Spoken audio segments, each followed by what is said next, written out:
Hi everyone, welcome back. So let's start our Aeon Vergil secret message from where we left yesterday. I think from here onwards we need to just resume. So this series about acrostics always have, in theory, plausible deniability. So let's see what the first message hold for us.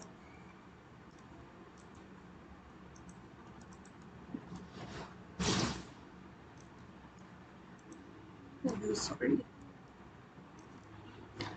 So there are several reasons why believing that some acrostics in Greek and Latin poetry are intentional in both sane and rewarding. First, ancient writers and reading practices were more congenial than ours to letter play and vertical decoding.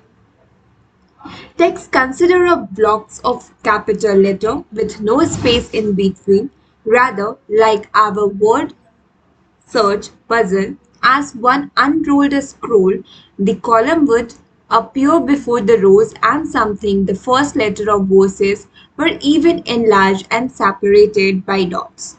Second, ancient authors such as Cicero actually talk about acrostics, especially in the context of the Sibyllin oracles. Third, the vertical axis allows for both permanently unresolved ambiguity, which is a plus for learning writers conveying complex messages, and the addition of a voice freed from horizontal constraint of meter. Authorial persona and decorum. Acrostics always have, in theory, plausible deniability, even if that deniability seems rather implausible sometimes, as in the modern example from Arnold Schweitzer to member of the California State Assembly. Fourth, they were delightful Easter eggs for those hardy souls who read carefully, like the undergraduate student who published an article on acrostic she had discovered during my class.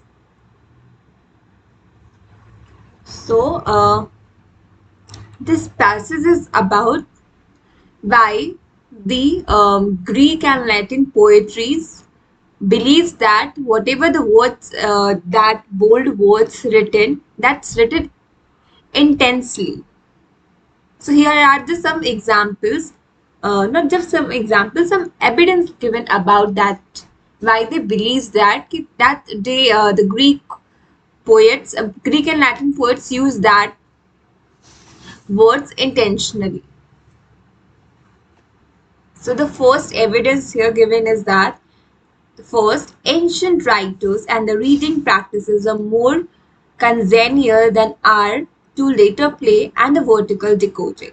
That ancient writing, they have found that evidence in the ancient writing and the reading practices. So the title of this, I haven't given it the title. The title of this whole passage is The Evidence Regarding the Proof of Greek and Latin Poets use that bold words intentionally. So the first evidence is that the ancient writers and the reading practices were more congenial than our to letter play and vertical decoding.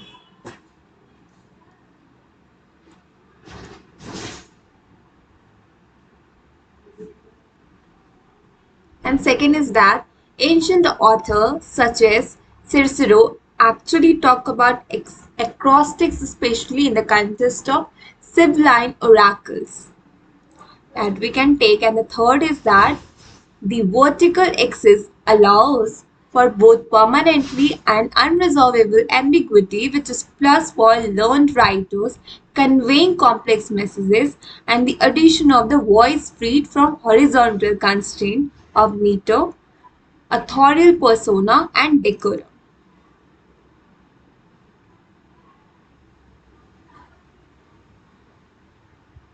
And the fourth, that delightful Easter eggs for those hardy souls who read carefully, like the undergraduate. Read carefully, that's it for species. Just moving toward the next species. Finally, sorry. Finally, vertical text can parallel and enhance the great conversation among horizontal texts that lies at the heart of humanities.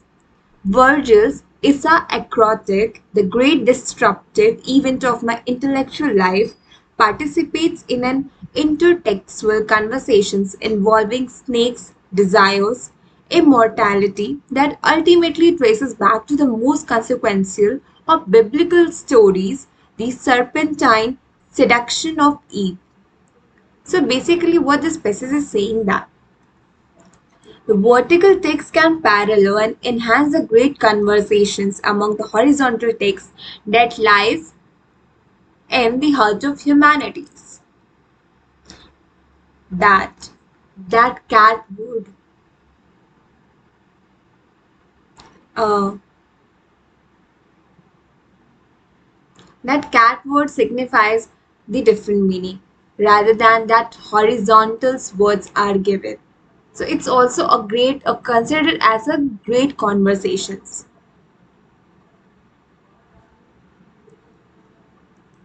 And Virgil's Ishak's acrostic says that there, the great disruptive event of my intellectual life participates in an intellectual conversation involving snakes, desire, and immortality that ultimately trace back to the most consequential of biblical story, the serpentine seduction of Eve.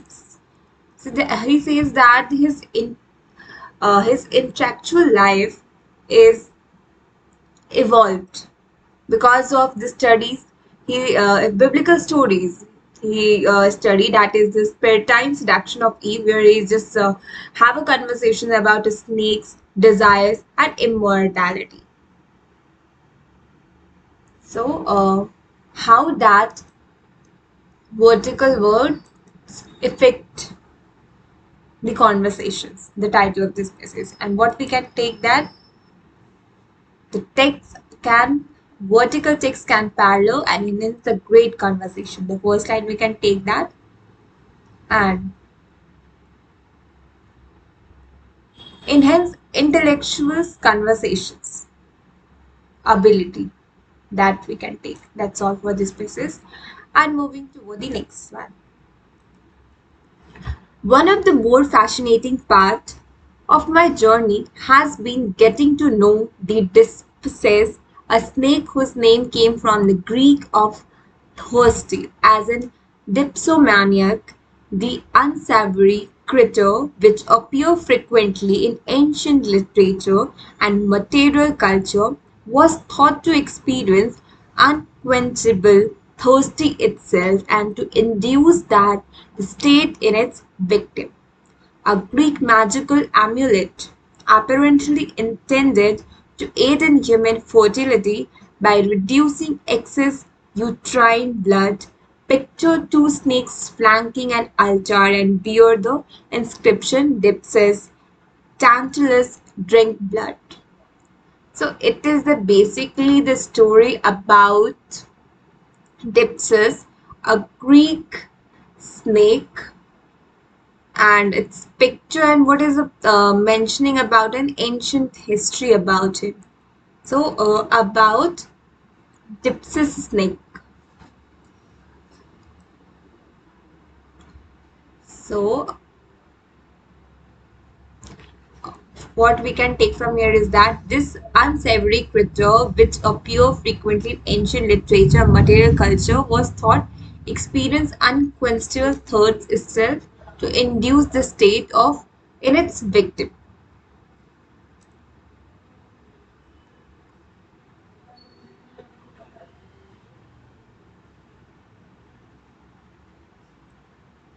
That we can take, because other is just a description whatever is given in the picture in the ancient scripture about that snake. So moving toward the next species.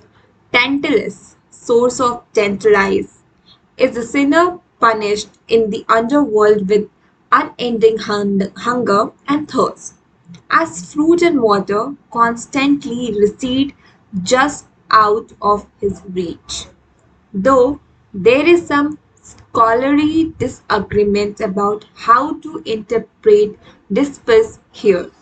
It could be referred to the snake, or it could be describing Tantalus as thirsting. Literary evidence suggested that Tantalus and Dipsys are closely connected and both are associated with sexual desire and sexual morbidity. So this species, we can't just give a title to the species, we just summarize the species. It says that the Tantalus and the snake both are interrelated to each other. Both are connected to each other, which describes the sexual desire and sexual morbidity that we can take from here. Moving toward the next species, which is quite longer. This is certainly true of the Dispus in Roman poetry. My first encounter with the Dispus was actually in the bedroom of Ovid's girlfriend in the Amours. Here, Dispus is the name given to one of the stock figures in Roman elegy, the ace drunken Proscuses, who spent most of the elegies instructing her young charges in how to be teased and squeeze more money out of her clients, of it end the poem with curse activating the etymology of her name. May the gods give you no home and an impoverished old age and long winter and perpetual thirst.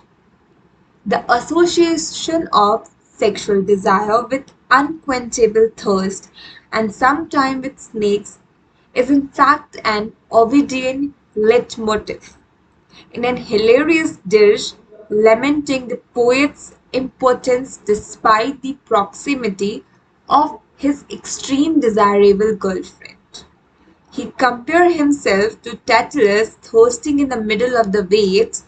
Ovid's masterpiece, The Metamorphoses, depicted a plague whose symptoms bear a suspicious resemblance of lovesickness, fever, blushing, insomnia, shortness of breath, and insatiable thirst caused by snake-infected springs and lakes. So basically this passage is talking about the actual meaning of the depress, how the depress is used in Roman poetry. Would that symbolize that? So just giving the just he just author is sharing his experience that in Rome, a stock figure is Rome. Despus is the name given to a Roman stock figure in Roman elegy, a person who just give instruction to her young charges to how to tease and squeeze money out of her clients. So it's talking about some prostitute things. So how they use that, they just curse that people's. He just God give you no home and impoverished old age, sorry, and the long winters and perpetuate thirst. What is a perpetuate thirst here is that you are thirsty, but water is in front of you, but you're not able to drink that water. So that kind of a thirst is signifies here. So what the title of this whole passage is Despis, the meaning of Despis, or what Despis symbolizes. So the first is perpetual thirst. We can say take from here is that, and its association of sexual desire and unquenched thirst or something with. Okay,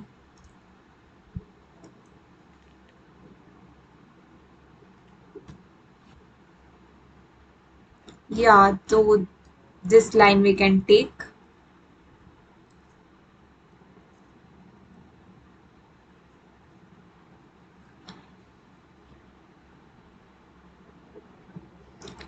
And why that person is that in condition? Because caused by the snake infected springs and the leaks. So moving toward the another series, this snake so invented in ancient literature and material culture plays an essential role in the Virgilian acrostic. So let's see what this pieces hold for us. Later, author pick up on this connection as well. In Lucan's Civil War epic, when Augulus, a soldier in the army of the Stoic hero Cato, is bitten by a dispis in the Libyan desert, his symptoms again recall the imaginary of lovesickness.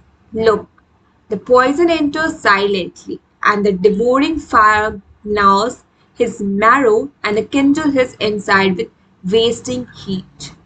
The Greek satirist Lucian, apparently drawing upon the Lucan passage, describing a Libyan status of dispis victim, for on monument had been carved a man, as they depicted, Tantalus in painting, standing in a lake and reaching out for the water to drink from it, and the wild beast, Despis, which had clung to him, swing around his foot.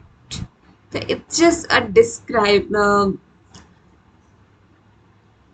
descriptions how it's a poetic descriptions how Despis can attack on the people and why the people feel themselves so helpless that it's that poison uh, enters silently and it's devouring a fire inside a people, but this seems like you want to drink a water and the lake is front of you, but when you're just trying to go there the snake twined around your foot, you are not able to go there. So that kind of a conditions it can create. So the title of this passage is How Dispis Attacked. So what line we can take from here is that the poison enters silently and devouring a fire inside with wasting heat, that we can take. And when reaching out for the water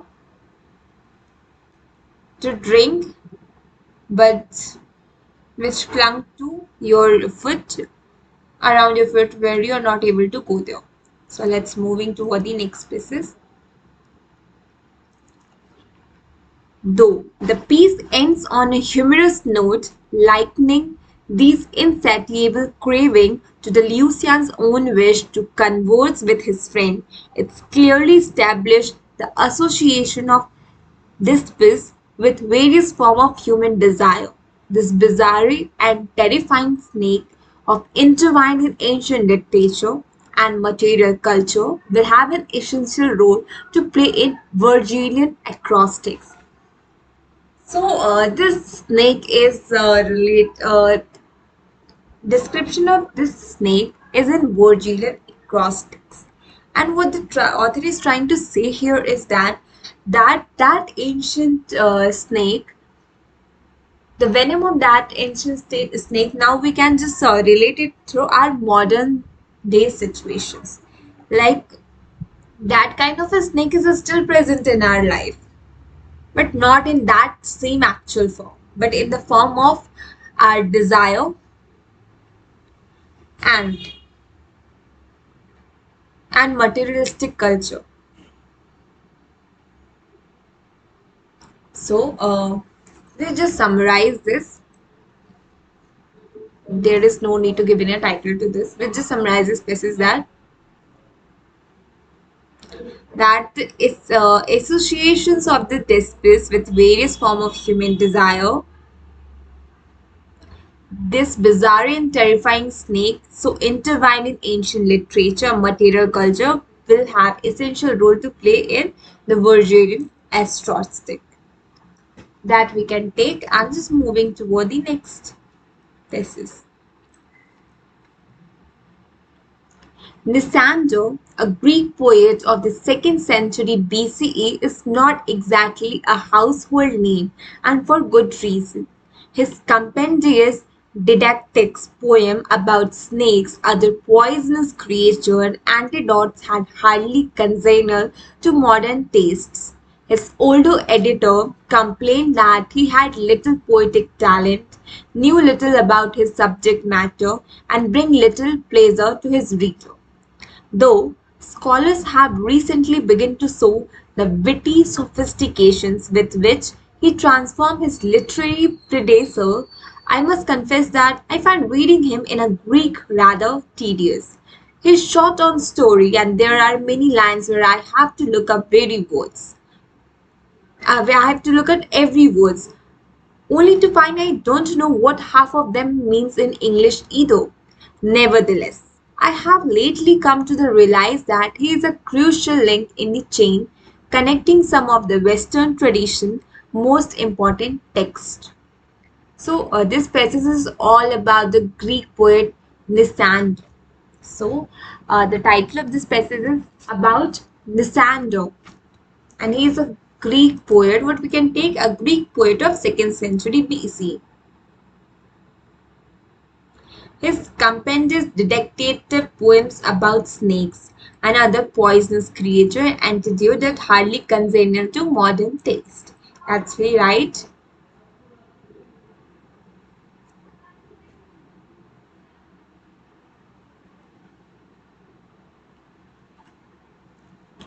His short on story,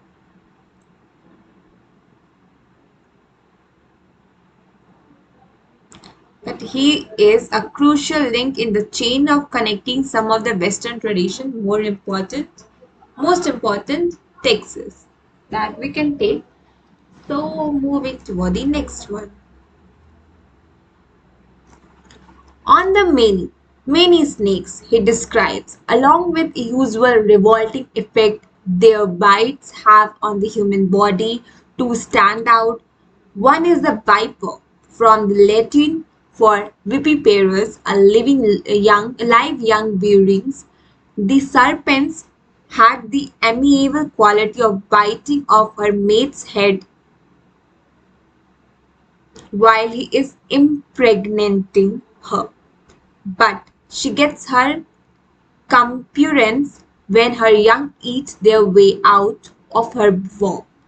Human terms like bedmate and vengeance associate this phenomena with the murderous family dysfunction of Greek tragedies. The other snake is our friend the Discus. Lysander introduced these two species right after a snake simply called the female, which gives a clue about what he is up to. So, this passage is about description of snakes, description of what we can say, a unique variety of snake by Lysander, where is describing a new variety of snake. What we can just take from here is that there is two different varieties. The one is a viper,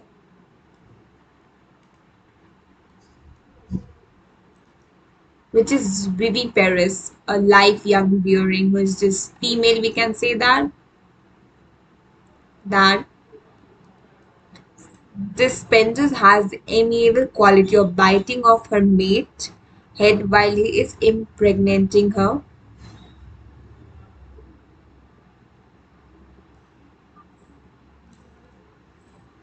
But in the same way, get her comeuppance when her young eat their way out of her womb.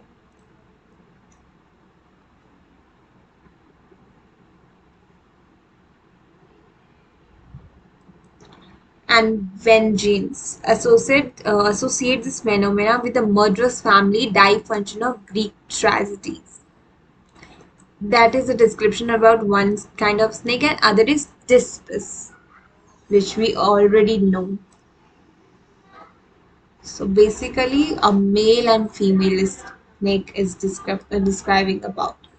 Let's moving toward our next species, which is, oh my god, which is quite long. I don't know the last one's languages. Oh my goodness. Okay. Lysander's second and final Dispis species tell us explicitly that it looks like the female viper. This episode is the poem's most striking both because it's related a highly significant story and because it's contained an indisputable intentional acrostics of the poet's own name. He begins by describing some graphic symptoms of Dispis bite. Above all, the form of the Dispis will always be similar to the viper, the smaller one, that is a female, and the doom of death will come more swiftly to those whom this fearful snake assails. Indeed, its slender tail always comes forth dark, gets black at end, and its bite hurt is utterly inflamed, and all around with fever, the parched lips with the scorching thirst, but the victim, like a bull bending over a river with a gaping mouth, taking in measureless drink until his belly burst his navel and pour out the too heavy load. He then relates a primeval myth with universal consequences, which is in which language I don't know, but the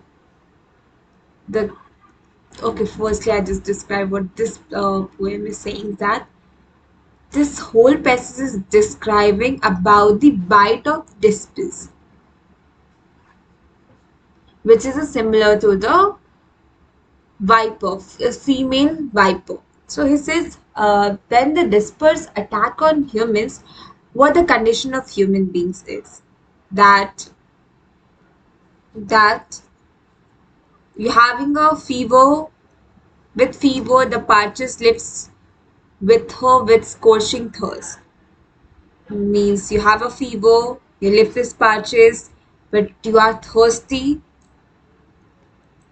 and like a bull bending over a river with a grasping mouth, take the measureless drink until the belly bursts his navel and pour out the too heavy loads. That you drink measurelessly until that your navel bursts out. That's kind of a thirsty you are when that snakes bite you. So it's moving toward the another poetic. The primeval myth is told among people that when the eldest blood of Cronus held the sky, acrostic began, having allotted to his brothers glorious realm far apart. In his wisdom he gave youth as a reward for mortals, honoring them, for indeed they told on the steel of fire. Fools, they got no joy from it because their negligence, for out of weariness they entrusted their gift to a stupid ash to carry, skipping along his throat bursting with thirst, and seeing in it whole and dragging beast. With terrible folly he began that deadly one to help acrostic ends, frowning, but he, the snake, asked the witless one of the load he had taken on his back as a gift, did not refuse the request. From that time the dragging serpent cast off its aged skin. But evil old age attend mortals, and the destructive beast received the parching thirst of the betraying one and imparted it with his feeble blow. So just it's this poem is describing about how our thirst are harmful for us. Like everything has a limit, but Our desire sometimes goes beyond our limits. The whole passage is describing about that, and we don't take anything from it, just in descriptions of that poem, that you're not recognizing what's with you, but you're just so blindfolded with your desires, which is a terrible effect and which you realize when you get older. So just moving toward the last passage of today. Not only in Lysander making his territory, so to speak, with his vertical signature, but he is also activating the meaning of his name. Andres means of man and Nike means victory. Such Greek compounds are frequently ambiguous. Nick Andres could signify either the victory of men or the victory over men. The latter obviously more appropriate here, since the willy serpent has bamboozled humankind out of eternal youth. So here is a here we are just depicting the meaning of his name, Lysander. So which means Nick means victory, and Andres means a man of man. So it's have two meaning, which is a victory of a man or a victory over men. So that's also quite interesting. So that's all for today's video. We will continue the rest part tomorrow. As of now, have a great day. See you guys tomorrow.